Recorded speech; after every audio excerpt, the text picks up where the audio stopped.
Bonjour et bienvenue sur cette page internet où je vais vous présenter l'activité cours photographique.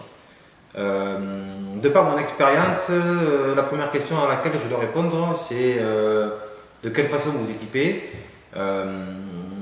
et quels réflexes vous pouvez choisir pour pouvoir participer effectivement à cette formation. Euh, c'est très simple et vous posez beaucoup de questions puisqu'il y a de nombreux appareils photo. Donc la première réponse que je dois apporter, c'est que si vous voulez des cours photo, la priorité va dans un équipement à base de réflexes photographiques. Un boîtier réflexe photographique, c'est l'appareil avec un miroir, un déclencheur et un objectif qu'on peut changer, sans oublier bien entendu le viseur. Donc on oublie les compacts, on oublie le bridge et on oublie les hybrides.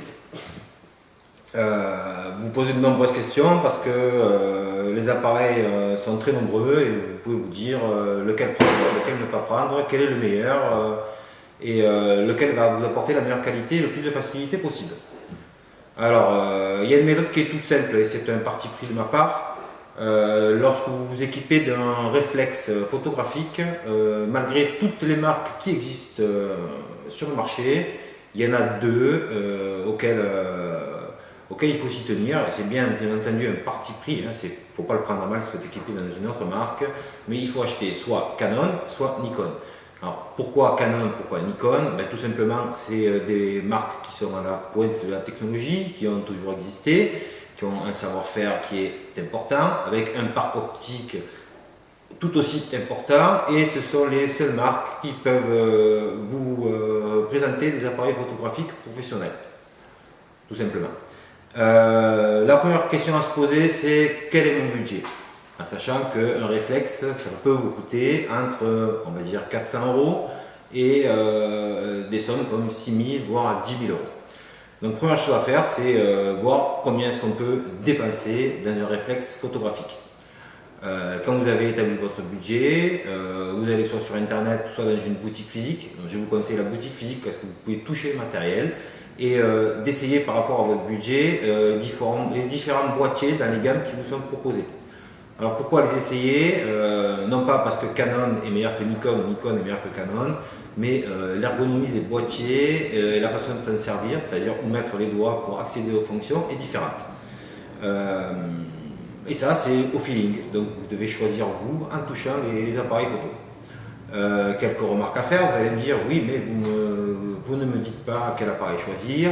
Quel appareil choisir, je ne peux pas vous le dire parce que d'abord ça va être un ressenti que vous avez par rapport au boîtier. Moi je suis équipé en Nikon et non pas en Canon parce que je suis habitué à utiliser les Nikon et donc mes doigts, tout en regardant à travers le viseur, savent à quel endroit se placer pour accéder aux fonctions.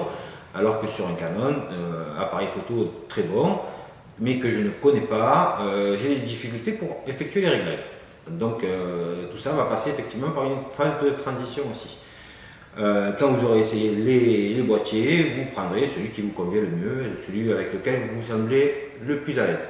Et dans le futur, que vous soyez débutant maintenant ou alors passionné ou amateur averti, vous pourrez améliorer toutes vos compétences photographiques par le savoir, c'est-à-dire en apprenant les techniques photographiques, et par le matériel, donc en achetant des accessoires, que ce soit des objectifs, des pieds, des flashs, qu'importe, mais ceci vous permettra d'augmenter vos capacités photographiques.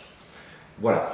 Pourquoi des cours photographiques? Tout simplement parce que il faut apprendre à travailler avec la lumière, quel que soit le boîtier que vous achetez, que ce soit de 400 à 10 000 euros.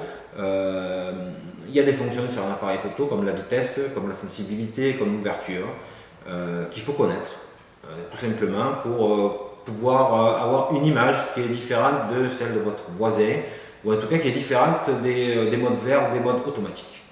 Donc je vous invite à lire ce que vous allez trouver en dessous. Et si vous avez des besoins particuliers, de me contacter par mail ou alors par téléphone. Et je me ferai un plaisir de répondre à toutes vos questions. Merci. Au revoir.